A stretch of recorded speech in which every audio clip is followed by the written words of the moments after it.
Hey everyone, thanks for clicking. I'm Mason, I'm 29 years old, and at my own wedding, my mother stood in front of me and my new wife and announced she was giving away our most meaningful wedding present to my little brother. Before I tell you about the envelope my wife calmly handed her, a moment that changed everything, let me know where you're watching from in the comments. I'd love to see how far this story reaches. It's a day that plays over and over in my head, like a film reel I can't shut off. The sky was a perfect, cloudless blue. The reception hall was filled with the warm hum of conversation, the clinking of glasses, and the soft melody of a string quartet playing in the corner. My wife, Clara, looked radiant. Her smile was the only thing in the room that felt real to me, the only thing that mattered. We were standing near the gift table, thanking my boss, Mr. Davies, for coming, when I saw them approaching. My mother, Eleanor, leading the way with my younger brother, Leo, trailing just behind her, wearing his signature smirk. My mother's smile was a work of art, something she perfected over decades. It was bright, wide, and completely hollow. It was the smile she used for family photos and for moments right before she was about to ask for something she knew she had no right to. "Mason, darling," she began, her voice loud enough for the small circle of people around us to hear. "We were just talking about how wonderful it is that Clara's parents were so generous." I felt Clara's hand tighten around mine. She knew. She always knew. "They're incredible people, Mom," I said, trying to keep my voice steady. Eleanor's smile widened. "They are. Which is why they'll understand. We've decided to pass the car they gave you over to your brother. Leo has had such awful luck with transportation lately." The music seemed to fade. The world narrowed to the space between me and my mother. I could feel the blood draining from my face. The car wasn't just a car. It was a 2018 Honda Accord, reliable and safe, but it was the meaning behind it. It was the first time in my life I had received a gift with no strings attached, a gift that symbolized trust and a fresh start. Leo stepped forward, clapping a hand on my shoulder. He laughed, a short, barking sound.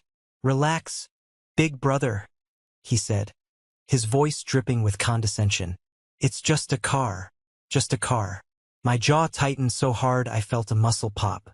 Every injustice, every time I was told to give in, to be the bigger person, to let it go, came rushing back. It was all there in that one dismissive phrase. I looked at my father, Robert, who was hovering nearby. He just stared at his shoes, his standard response to any conflict. He was a master of strategic silence. I was about to say something I probably would have regretted, something that would have started a war in the middle of my own wedding. But before I could, Clara moved. She stepped slightly in front of me, a shield made of grace and steel. She never broke eye contact with my mother. And then, she smiled. It was a genuine smile, calm and knowing, and it was the most terrifying thing I had ever seen. "You know, Eleanor," she said, her voice as clear as a bell, "that's actually perfect timing." My mother's confident expression faltered for a fraction of a second. Leo looked confused, and as my wife reached into the small purse she was carrying, I felt a surge of something I hadn't felt in years when dealing with my family. Hope. The chaos was just beginning, but to understand how we got to that moment, you have to understand the 29 years that came before it. It all started, as these things often do, with something small. A bedroom. When I was 8 years old and Leo was 6, my parents decided it was time for us to have our own rooms. Our new house had 2 bedrooms for us. One was large and sunny, with a big window overlooking the backyard. The other was small, faced the street, and had a weird little closet that always smelled faintly of mothballs. Naturally, as the older brother, I assumed I'd get the bigger room. It seemed like a law of nature. But the night we were supposed to move our things, Leo started crying. They were big, theatrical tears, the kind he could summon on command. He said he was afraid of the dark, and the bigger room had a nightlight shaped like the moon, a leftover from the previous owners. He claimed the shadows in the smaller room looked like monsters. My mother, Eleanor, knelt and wrapped him in a hug. "Oh, my poor baby," she cooed, stroking his hair. "Of course, you don't have to sleep where you're scared." She turned to me, her expression shifting from sympathy to expectation. Mason, you understand, don't you? You're the big brother. You're brave. You can handle the smaller room. It wasn't a question. It was a statement of fact. My feelings on the matter were irrelevant. I tried to argue. But that's not fair, I said, my 8-year-old voice trembling with indignation. I'm older. I should get to choose. My father, Robert, who had been observing from the doorway, finally spoke. His voice was quiet but carried the weight of finality. Life isn't always fair, son. Your brother needs this. It's your job to look out for him. Now, no more arguing. And that was it. The subject was closed. Leo got the sunny room with the moon nightlight. I got the cramped room with the monster shadows and the mothball closet. That night, I lay awake for hours, listening to the cars pass on the street outside, and I learned my first lesson about my family. My needs were negotiable, but Leo's feelings were law. This pattern repeated itself endlessly. If there was one cookie left, it was for Leo because he had a sweet tooth. If we were picking teams for a backyard game, I was pressured to pick Leo first, even though he was a terrible catcher. My parents called it keeping the peace. But I knew what it really was. It was appeasement. It was teaching one son that his wants were paramount and teaching the other that his role was to provide. My mother was the architect of this system. She worshipped the idea of a perfect, harmonious family, and any disruption to that image was to be stamped out immediately. For her, harmony didn't mean fairness. It meant the absence of visible conflict. And the easiest way to achieve that was to placate the loudest, most demanding member of the family, Leo. My father was the silent enforcer. He hated confrontation more than anything. His motto might as well have been, if we don't talk about it, it didn't happen. My protests were just noise that disturbed his quiet life. So, he'd shut them down with a quiet word or a disappointed look, making me feel like I was the one causing the problem. They weren't bad people. They just operated from a place of deep-seated habit. They loved us, I think, but they loved the idea of a peaceful family more. And I, the quiet, agreeable son, was the price of that peace. I learned to swallow my disappointment, to bury my resentment, and to accept my role. I became the giver. Leo became the taker. And for a long, long time I thought that was just the way the world worked. The bedroom was one thing, but the lesson truly solidified with our first cars. When I turned 16, getting my driver's license was like being handed the keys to the kingdom. Freedom, that's all I wanted. But freedom, I learned, had a price tag. A car is a big responsibility, Mason, my father told me, sitting at the kitchen table, looking over the classifieds I had hopefully spread out. It's not just the car. It's gas, insurance, maintenance. You need to learn the value of these things. So I got a job. I spent my weekends and the summer after my junior year bussing tables at a Greasy Spoon diner. I came home smelling of fried onions and coffee, my feet aching, my hands raw from the hot water. I saved every single dollar. After 8 months of grueling work, I had scraped together $2,000. I found a 20-year-old Toyota Camry. It was beige, had a dent in the passenger door, and the radio only picked up AM stations. But it was mine. I paid for it in cash. My hard-earned $20 bills counted out onto a stranger's kitchen table. The pride I felt driving that car off his lawn was immense. It was more than a car. It was a monument to my own hard work. When I pulled into our driveway, my mom came out to see it. "Oh, Mason," she said, running a hand over the dented door. "It certainly has character. This is good for you. Building character is so important." She made it sound like I had chosen this path for some noble self-improvement purpose, rather than it being my only option. 2 years later, it was Leo's turn. He didn't get a job. He didn't save. On his 16th birthday, a brand new, cherry red Honda Civic was sitting in the driveway with a giant bow on it. "He needs something reliable for school," my mother explained, beaming as Leo revved the engine. "We can't have him breaking down somewhere." The implication was clear. My breaking down in a 20-year-old Camry was an acceptable risk, a part of my character building. 6 months after that, Leo crashed the Civic. He'd been texting and driving and rear-ended someone at a stoplight. He was fine, but the car was totaled. I expected a lecture, consequences, maybe even the suggestion that he get a job to help pay for the damages. Instead, I overheard my mother on the phone. "It was just an accident," she was saying, her voice filled with concern. "He feels terrible about it. The sun was in his eyes, you know." A week later, a new car appeared in the driveway. This one was a sporty little Mazda. My dad co-signed the loan. My parents covered the down payment and the increase in his insurance. When I cautiously brought up the disparity, my mother gave me a tired look. "Mason, please," she sighed. "Leo has just been through a traumatic experience. He's had awful luck. You've always been so responsible, so self-sufficient. We never have to worry about you. Can't you just be happy for your brother?" There it was again. My competence was my punishment. My responsibility was a license for them to neglect me. I wasn't being praised. I was being taken for granted. I loved my beige Camry, every dent and rattle of it. But every time I saw Leo speeding down the street in his new car, a little piece of me curdled with a resentment I didn't know what to do with. I just pushed it down, deeper and deeper, and focused on getting out. My future, my success, that would be my escape. By the time I was 29, I had built a life for myself, one brick at a time. I was an architect at a respected firm in the city, I had my own apartment, and I paid my own bills. I had put a comfortable distance, both physically and emotionally, between myself and my family. I saw them on holidays and birthdays, kept the conversations pleasant but superficial, and never, ever asked them for anything. It was a carefully constructed piece. And then I met Clara. Meeting her was like walking out of a dim, stuffy room and into the sunshine. She was a graphic designer, sharp, funny, and she had a way of looking at you that made you feel like you were the only person in the world. But it wasn't just her. It was her world. The first time I had dinner with her family was a revelation. Her parents, the Thompsons, lived in a modest suburban house that felt warm and lived in.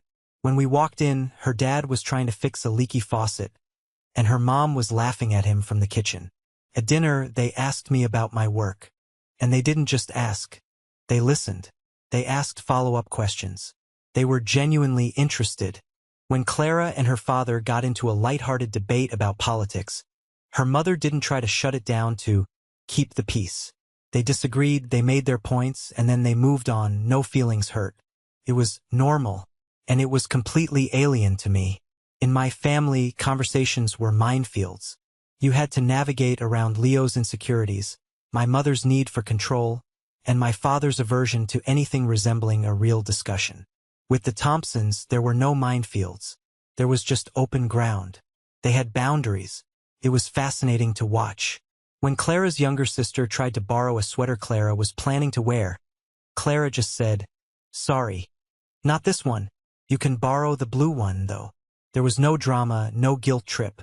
It was a simple statement of a boundary, and it was respected. The Thompsons weren't wealthy, but they were generous in ways my family had never been. They were generous with their time, their attention, and their trust. They gave you space to be yourself. Being with Clara and her family started to recalibrate my sense of what a family could be. It wasn't about obligation and appeasement. It could be about respect and genuine affection. Clara saw the dynamic with my family almost immediately. She never criticized them directly, but she saw the toll it took on me. After a phone call with my mom would leave me tense and quiet, she'd just put a hand on my arm and say, "You know it's okay to say no, right?" The first time I did it, it was terrifying. My mom called, asking if I could co-sign a lease for a new apartment for Leo. His credit was shot and he needed a guarantor. The old Mason would have sighed and said yes, just to avoid the fight. But with Clara's quiet support behind me, I took a deep breath. "I'm sorry, Mom," I said, my heart pounding. "I'm not comfortable doing that." The silence on the other end of the line was deafening. Then came the guilt, the sighs, the talk of family obligation. But I held firm. I hung up the phone feeling shaky but also lighter than I had in years. Clara was my anchor. She helped me see that the dysfunction I had grown up with wasn't normal, and more importantly, that I didn't have to participate in it. Falling in love with her wasn't just about finding a partner. It was about finding a new blueprint for my own life.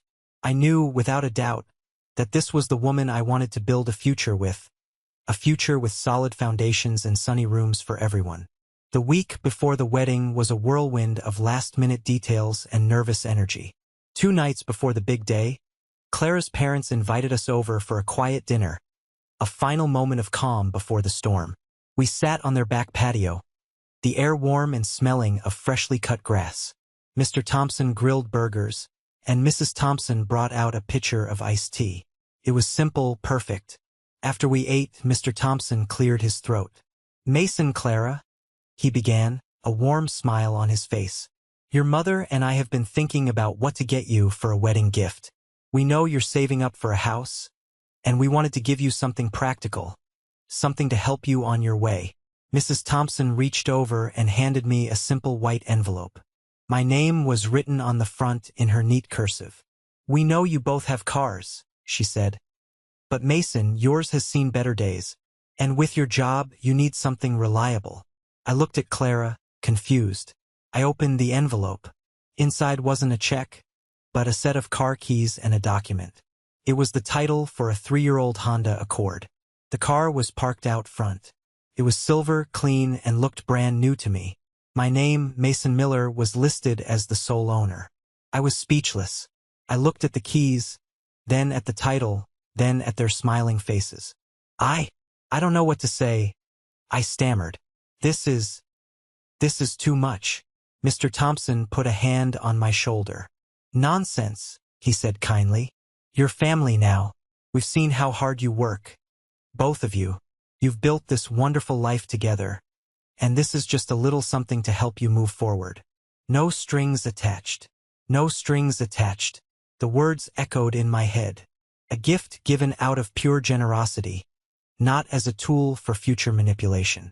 Tears welled up in my eyes, and I couldn't stop them. It was embarrassing, but I didn't care. I stood up and hugged them both. A deep, grateful hug that felt like it carried the weight of a lifetime of longing for this exact feeling.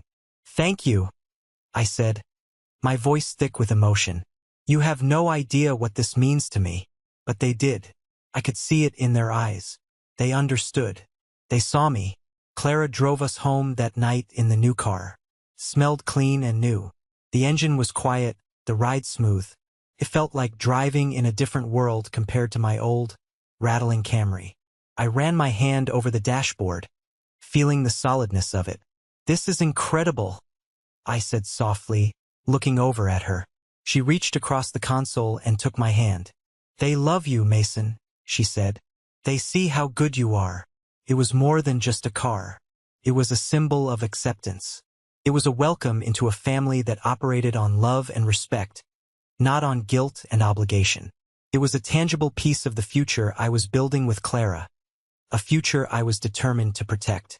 As we pulled into our apartment's parking garage, I felt a deep sense of peace. For the first time, I felt like I had a family that had my back. I was naive, of course.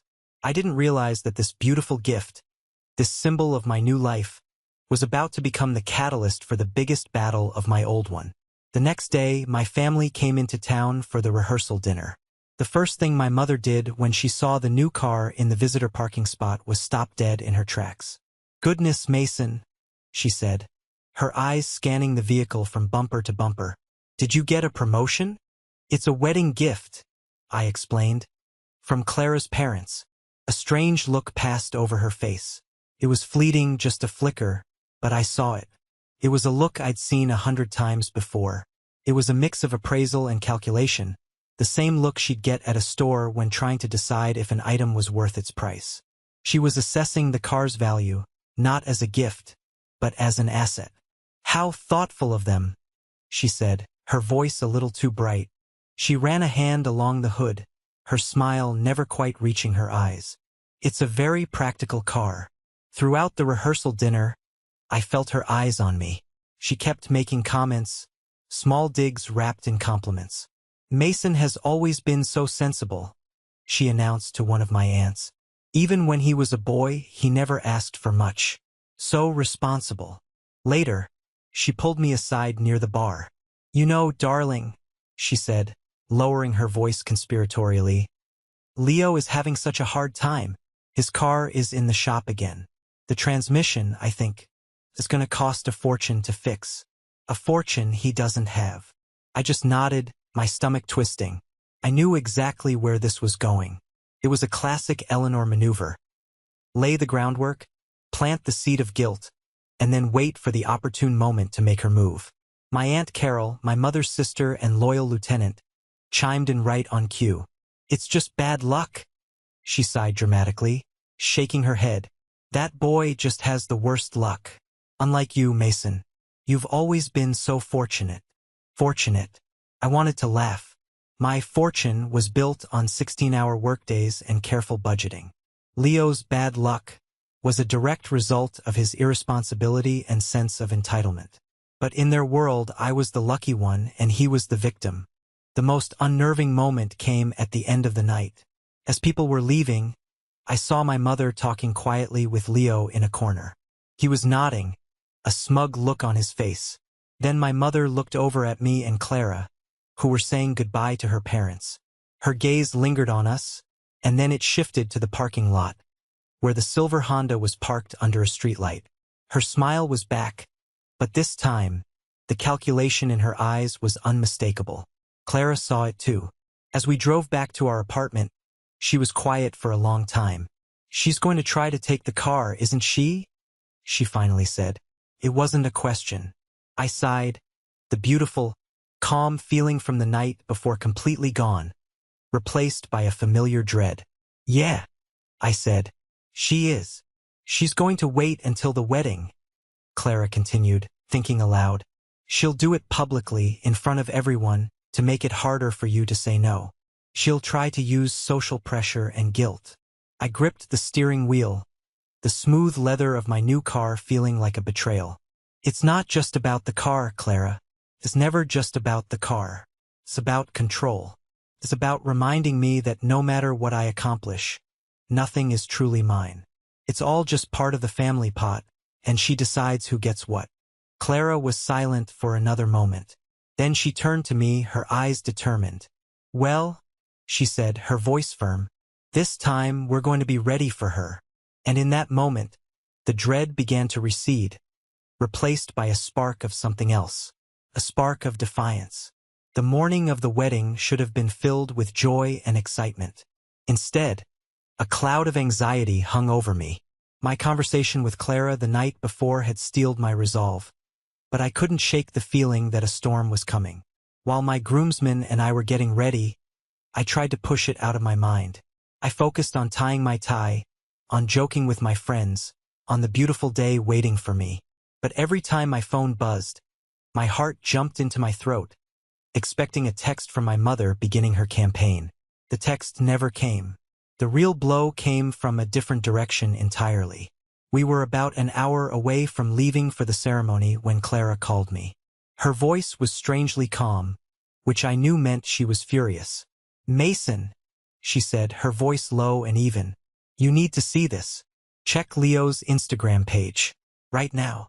I hesitated. Clara, whatever it is, can it wait? We're about to.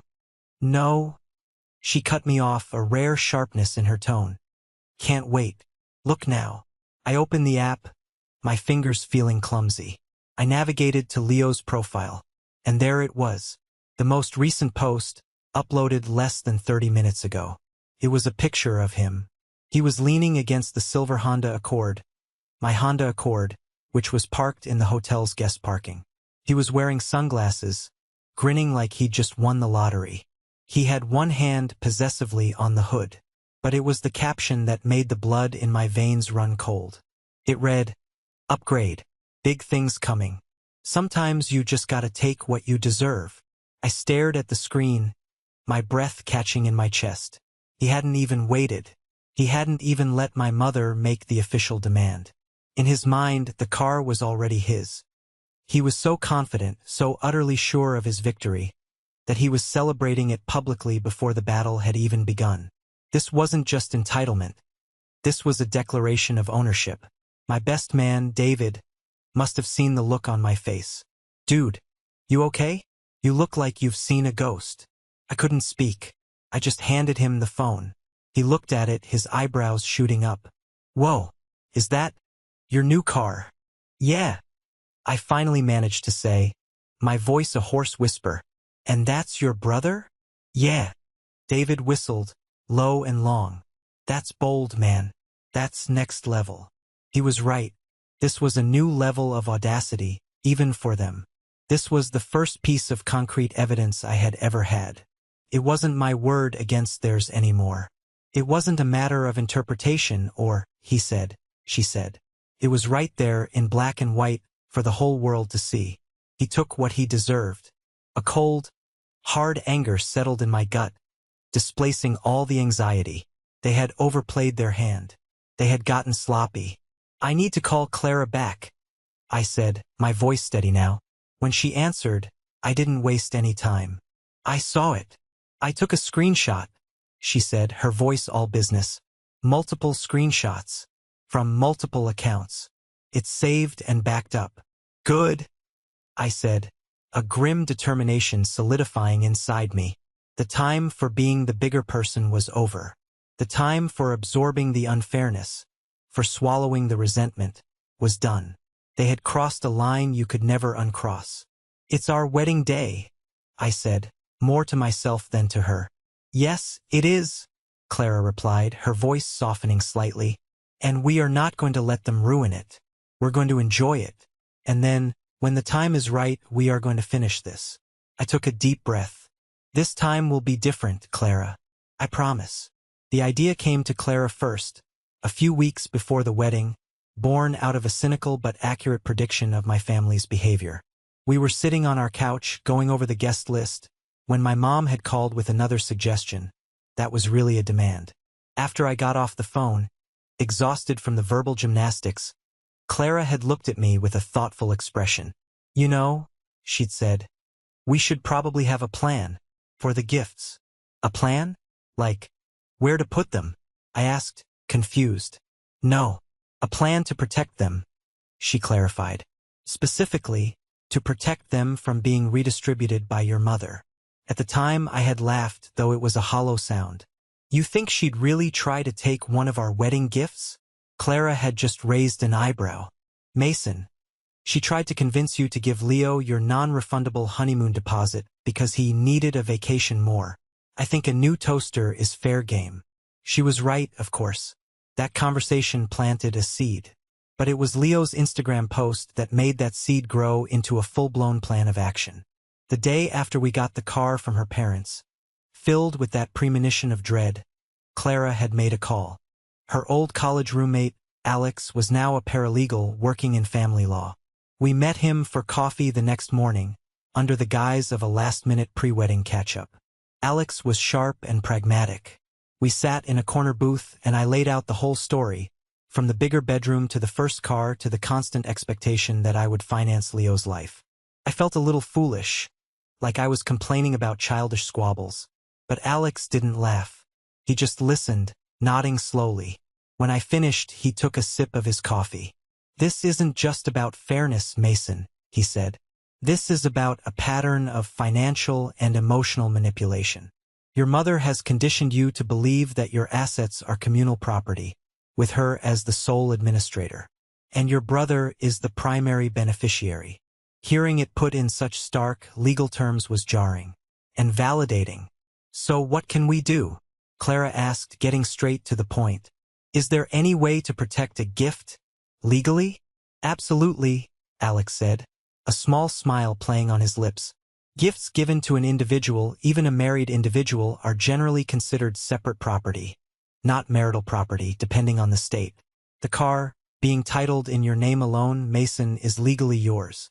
The problem isn't the law, it's the enforcement. You can't exactly sue your mom for being manipulative at your wedding. My heart sank. So we just have to deal with it? I didn't say that, Alex countered. We can't stop her from trying, but we can prepare a response that stops her dead in her tracks. What we need is a deterrent. He leaned forward, lowering his voice. We'll draft a notarized declaration. It will be a formal statement, signed by you, Mason, It will state that you are aware of your legal right to all gifts addressed or titled to you as separate property. It will explicitly state that any attempt to transfer, sell, or otherwise dispose of these assets without your express, written, and notarized consent will be considered an act of unlawful conversion. He let that sink in. And, he continued, we'll add a little kicker. We'll include a clause that any such attempt will trigger an immediate review of your estate planning, specifically regarding any potential inheritance you might leave to your family members. It makes the threat financial and long-term. Inheritance. It was a word that had never even crossed my mind in relation to my parents. But Alex knew what he was doing. It was a word that carried immense weight. It's aggressive, Alex admitted. But it sounds like you're dealing with an aggressive situation. The key is that it's notarized. It turns a family argument into a legal document. It shows you're not just upset. You're prepared. The plan was audacious. It was confrontational. It was everything I had been raised to avoid. Part of me recoiled from the idea. Bringing a lawyer and legal documents into a family matter felt cold. Wrong. But then I thought of Leo's smug grin in that photo. I thought of my mother's calculating eyes. I thought of 29 years of being told to just let it go. I looked at Clara. She wasn't smiling. Her expression was serious, supportive. She was leaving the decision to me. This was my battle to choose. Let's do it, I said, my voice firm. Draft it up. 2 days later, we met Alex at a notary's office. I signed the document. The notary stamped it with a heavy, satisfying thud. The paper felt heavy in my hands. Heavy with the weight of the decision, but also with the promise of freedom. Clara had a beautiful, custom-made envelope for it, the kind used for wedding invitations. We sealed the document inside. It was our secret weapon, a quiet declaration of independence tucked away in Clara's purse, waiting for the inevitable moment when my family would try to pull me back into the old world order. We hoped we would never have to use it, but thanks to Leo's Instagram post, we knew we absolutely would. So there we were, back at the wedding reception. The music, the laughter, the buzz of happy people. It all felt like a movie playing in the background. The only thing that was real was the knot in my stomach and the 4 people standing in front of me. My mother, her face a mask of sweet reason. My brother, his eyes glinting with triumph. My father, a statue of non-involvement. And my wife, a pillar of calm defiance. Relax, big brother. It's just a car, Leo repeated, as if that settled the matter. I opened my mouth, the angry words I'd been rehearsing in my head for years ready to spill out. But Clara's hand on my arm was a gentle but firm reminder. Stick to the plan. She smiled that brilliant, terrifying smile again. You know, Eleanor, she said, her voice carrying easily over the music. That's actually perfect timing. We have something for you, too. My mother's composure cracked. A flicker of confusion crossed her face. Something for me? Darling, it's your day. Oh, but this is about family, Clara said, her tone smooth as silk. She reached into her small, elegant clutch and pulled out the crisp, cream-colored envelope. She held it out. This is for you. And for Leo. And for you, Robert. She made a point of looking my father directly in the eye. For once, he couldn't look away. Hesitantly, my mother took the envelope. She looked at it, turning it over in her hands as if it might bite her. It wasn't a card. It wasn't a check. It was a formal-looking letter. Leo peered over her shoulder, his smirk fading into a frown. What is this?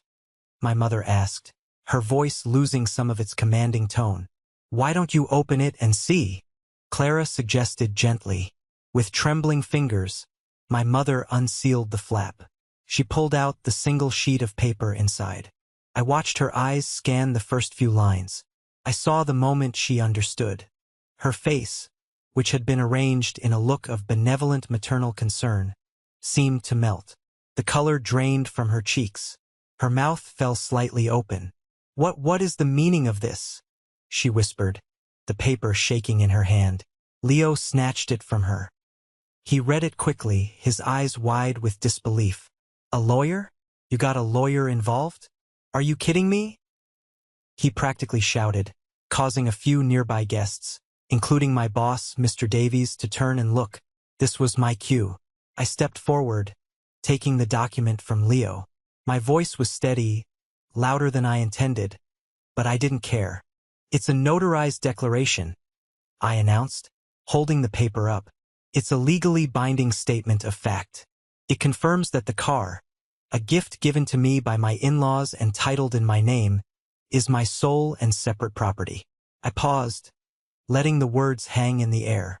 The small circle around us had grown. People were watching, listening. It goes on to state, I continued, my voice gaining strength, that any attempt to transfer, sell, or claim ownership of this or any other gift given to me, without my express written and notarized consent, will be considered an act of unlawful conversion and will be met with appropriate legal action. A collective gasp went through the small crowd. My mother looked like she had been slapped. And, I added, looking directly at her, it also states that any such attempt will trigger an immediate and permanent revision of my estate planning, specifically concerning any potential inheritance. The silence that followed was absolute. You could have heard a pin drop on the plush carpet. The string quartet had faltered, their bows hovering over their instruments. Everyone was staring. My mother stared at the document, then at me. Her eyes filled with a mixture of shock and betrayal. Leo was sputtering, his face turning a blotchy red. My father finally looked up from his shoes, his expression one of utter disbelief.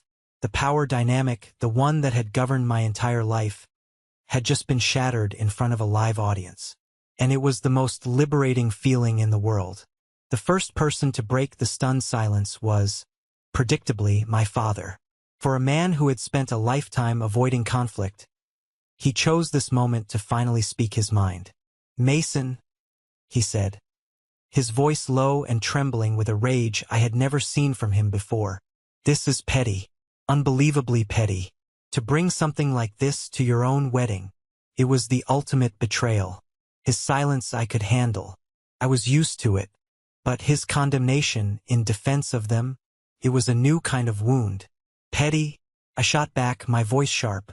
You want to talk about petty? Petty is pretending that theft is a family tradition. Petty is a 25-year-old man so entitled, he announces he's taking his brother's car on Instagram before he even has it. I pulled out my phone, opened the app, and held up the screen showing Leo's post. See for yourself. Sometimes you just gotta take what you deserve. Posted this morning. While I was getting ready to marry the love of my life, my brother was publicly claiming my property. A wave of murmurs went through the onlookers. Aunt Carol's face went pale.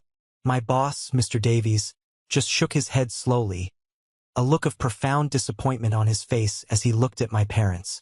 My mother finally found her voice. It was shrill, panicked. We are family, Mason. You don't treat family like criminals. We raised you to be kind. You didn't raise me to be kind, I said, the words coming out cold and clear, truths I had held inside for decades. You raised me to be a doormat. You raised me to give. And you taught him, I said, pointing a finger at Leo, to take. This isn't about the car, I continued, my voice rising with a passion I couldn't control. This has never been about the car. It's about the pattern. It's about every time you took what was mine and called it sharing. It's about every time you ignored my needs for his wants and called it keeping the peace. It's about the fact that you call it love when you take something from me and then praise me for being good enough to let you have it. That's not love, Mom. That's manipulation. Leo, red-faced and humiliated, finally lashed out. You just couldn't stand it, could you? You married up, found a rich girl and her family to buy you things, and now you think you're better than us. Better. I laughed, a bitter, humorless sound. No, Leo, not better, just done. I'm done being the family emergency fund. I'm done being the emotional punching bag. I'm done setting myself on fire to keep you all warm. I looked at Clara, who was watching me with so much love and pride in her eyes it nearly broke me. I did do better. I found a partner who believes in boundaries, in respect, and yes, in that we are absolutely better. That was the moment that changed everything. The raw, unfiltered truth, spoken out loud, finally severing the toxic cords that had bound me for so long. This is the moment that changed everything, when I finally took back control of my own life. Thank you for sticking with me this far, you're amazing. If you could do me a huge favor and like this video and comment with a number 1 below, it lets me know you've been on this journey with me. It doesn't just help more people find this story. It lets me know that my experiences mean something to someone out there. Your support is the biggest motivation for me to continue sharing the rest of this journey. The air was thick with unspoken accusations. My family stood there, exposed and defeated, the public nature of their humiliation stripping them of their usual weapons of guilt and gaslighting. There was nowhere to hide. Leo took a step toward me, his fists clenched. "You'll regret this, Mason," he hissed, his voice low and venomous. I looked at my little brother, at the man-child who had never had to face a single real consequence in his life, and I didn't feel anger anymore. I just felt a profound sadness, a pity for the person he had been allowed to become. I smiled, a real, tired smile. "Leo, I already have," I said softly. "I've been regretting it for 29 years. Every time I said yes when I meant no. Every time I stayed silent when I should have screamed. The regret is what I'm leaving behind today. This is the opposite of regret." My mother started to cry then. Not the quiet, dignified tears of someone who is hurt, but the loud, gulping sobs of someone who has lost control. "How could you do this to me?" she wailed, looking around for sympathy. "To your own mother? On your wedding day?" It was her last-ditch effort, her final play from the victimhood handbook. But the spell was broken. The audience wasn't on her side. They had seen the truth. They had seen the Instagram post. They had heard the lifetime of injustice in my voice. I turned to Clara. "I think I've had enough of my wedding reception," I said quietly. She nodded, her eyes soft. "Me too. Let's go home." Home was our small apartment, but it sounded like a palace. We turned to leave hand in hand. My boss, Mr. Davies, stepped forward and put a hand on my shoulder. "For what it's worth, son," he said in a low, firm voice, "I'm proud of you." That small gesture of validation from a man I respected meant more to me than 1,000 apologies from my family ever could. As we walked toward the exit, I stopped and turned back for one final look. My mother was being comforted by Aunt Carol. My father was staring into the middle distance, lost. And Leo was just standing there, looking small and furious. I felt a need to say one last thing. Not for them, but for me. To put a final, definitive period on this chapter of my life. I looked at my parents. "You know, all my life, you told me it was my job to help him," I said, my voice even and clear, carrying across the now silent room. "And I would have helped him in a heartbeat if he had just asked. If you had just asked. But you didn't ask for help. You demanded a sacrifice." I let the words settle. "Help isn't theft," I said, locking eyes with my mother. "And love," I added, my gaze shifting to my father, "is not unlimited access to someone else's life. It's not a key you can use to walk in and take whatever you want. From now on, the door is locked. You will have to be invited in." And with that, we walked out. We left the fancy reception hall, the stunned guests, the string quartet, and the wreckage of a family dynamic that had been built on a rotten foundation. As the heavy doors closed behind us, cutting off the sound of my mother's crying, I took my first breath of truly free air. It was cool and crisp, and it tasted like the beginning of the rest of my life. We didn't talk on the drive home. We just held hands, the silver Honda gliding smoothly through the quiet city streets. My phone started buzzing in my pocket, a relentless, angry vibration. I knew who it was. I pulled it out. The screen was lit up with a call from Mom. I declined it. A moment later, a text popped up. Then another. Then a call from Leo. Then a call from an unknown number. Without a word, I held down the power button and shut it off. The silence in the car was beautiful. It was a new kind of silence. Not the heavy, oppressive silence of things left unsaid, but the light, peaceful silence of a battle won. A war ended. When we got home, Clara made us tea, and we sat on our little balcony, still in our wedding clothes, and watched the sunrise. We had lost a family that day, but we had saved ourselves. The 6 months that followed the wedding were the quietest, most peaceful months of my entire adult life. It was a strange adjustment. I kept waiting for the other shoe to drop, for a dramatic, unannounced visit, for a barrage of emails. But after the initial flurry of angry calls and texts in the first week, all of which I ignored and then blocked, there was mostly silence. It turned out that when you stop playing the game, the other players eventually get bored and leave the field. My family, deprived of their reliable source of drama and resources, had no choice but to turn inward. From what I heard through the grapevine, it wasn't pretty. Aunt Carol mentioned to a cousin, who mentioned it to another cousin, that my parents and Leo were barely speaking.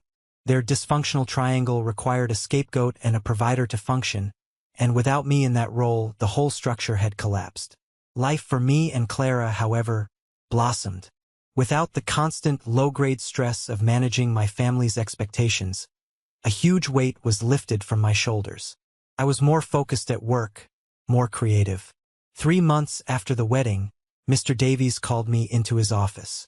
He told me he was impressed with my recent work, and more than that, with my character. He offered me a senior architect position. It was a major promotion, one that came with a significant salary increase and the lead on a new downtown project I'd been dreaming about. Clara and I started seriously looking for a house. We spent our weekends driving through neighborhoods, holding hands, talking about our future. A future that felt entirely our own for the first time. We were a team, building a life on our own terms, based on the principles we had seen in her family. Respect, partnership, and solid, healthy boundaries. I kept only one memento from that day. It wasn't a photo of me and Clara smiling, or of us cutting the cake. It was a candid shot a friend had taken on his phone. It captured the exact moment I held up the notarized document. In the foreground, my face is determined. But in the background, my mother's face is a perfect portrait of shock. Her carefully constructed smile is gone, replaced by a slack-jawed disbelief. Her eyes are wide with the horror of someone realizing, for the first time, that the rules have changed and she no longer has any power. I printed it and stuck it on our refrigerator. Clara thought it was a little morbid, but she understood. It wasn't about gloating. It was a reminder. It was proof that I was capable of standing up for myself. On days when I felt a pang of old guilt, a flicker of the conditioned impulse to call and check on them, I would look at that photo. It reminded me of the price of their peace. It reminded me of what was at stake. My old, beige Camry I sold to a college kid for a few $100. He was thrilled. Seeing him drive away in it, I felt a final sense of closure. That car had represented my old life, working twice as hard for half the recognition, accepting less because I was told I had to.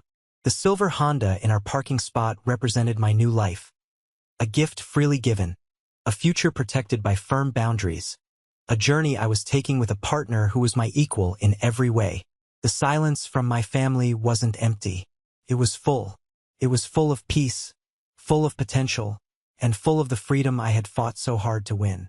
About a year after the wedding, my grandmother, my mom's mom, fell and broke her hip.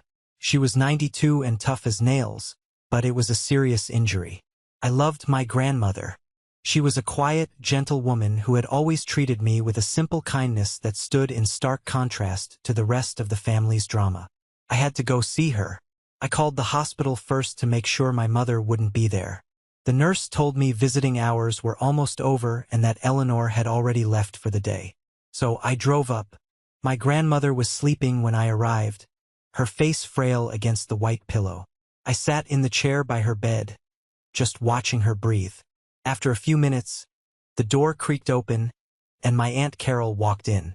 She stopped short when she saw me.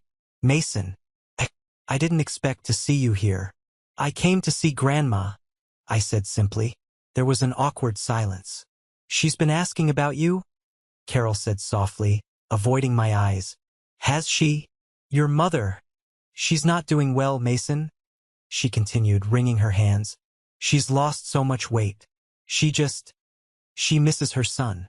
The old guilt tried to stir within me, a phantom limb aching with a familiar pain. But it was weak, distant. I just looked at her.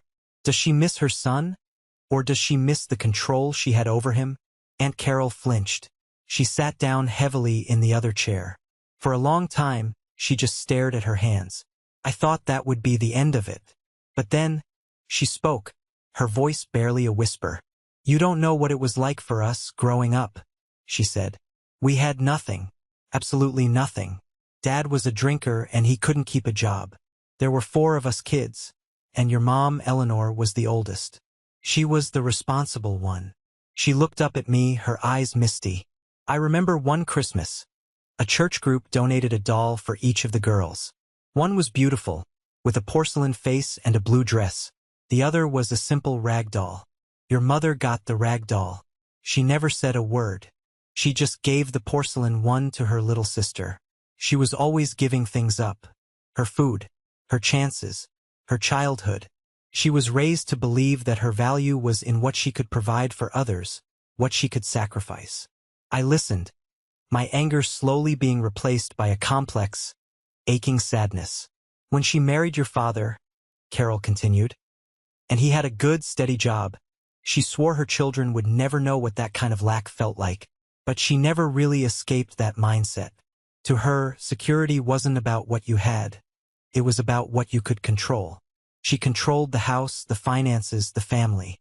And she saw you so capable and successful, and she was terrified you would leave. That you would have this big, successful life, and she wouldn't be a part of it, that she wouldn't have any control.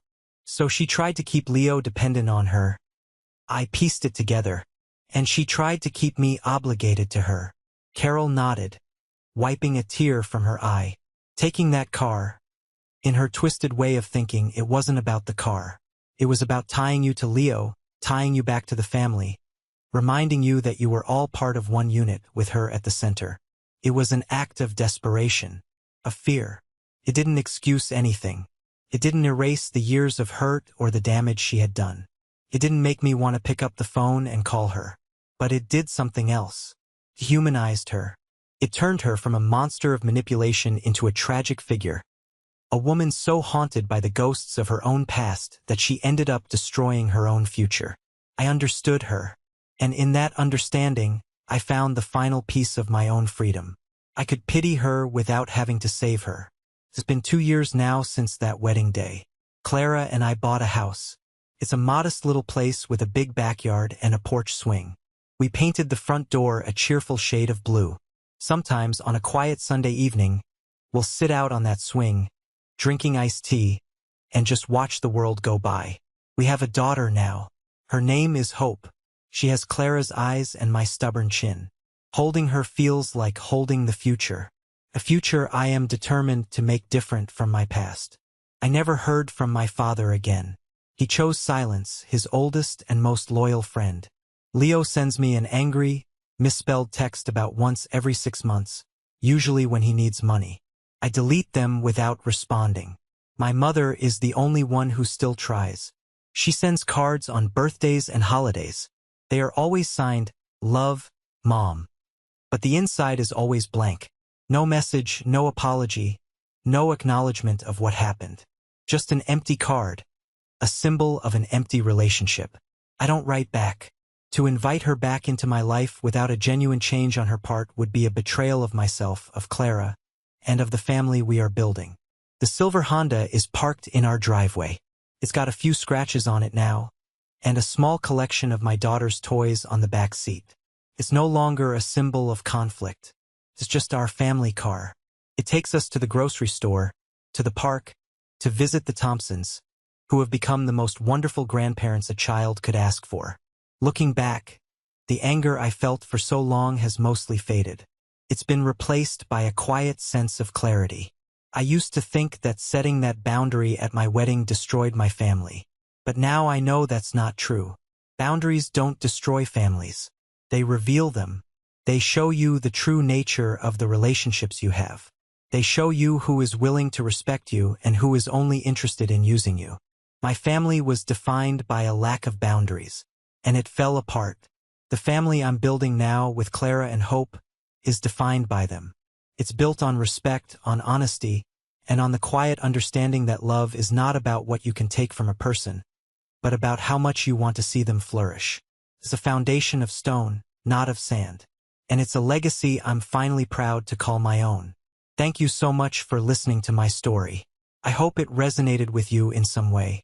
Have you ever been in a situation where you had to make a difficult choice to protect your own peace? I'd be honored if you'd share your thoughts in the comments below. And please don't forget to like and subscribe for more stories. Truly means the world to me.